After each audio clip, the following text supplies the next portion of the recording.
Well, I was really surprised because I didn't get a perfect score on any of my practice tests, but I opened my login portal at school and it was in front of all of my friends and I was super excited and surprised. Well, I took the ACT course during my winter break at Excel Test Prep, and then after that I took at least one practice test every single week using Exam Club.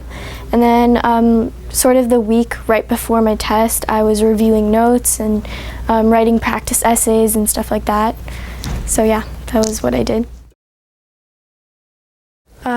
Well, to get a perfect score, I mean, really assess your own strengths and weaknesses. That's really key, because once you identify those weaknesses, you can do everything in your power to improve those. So for me, it was taking advantage of Exam Club and really taking that into my own hands and making sure that I didn't procrastinate or just slack on the practice tests. Take every single practice test as if you were sitting in a real test. That's what really helped me.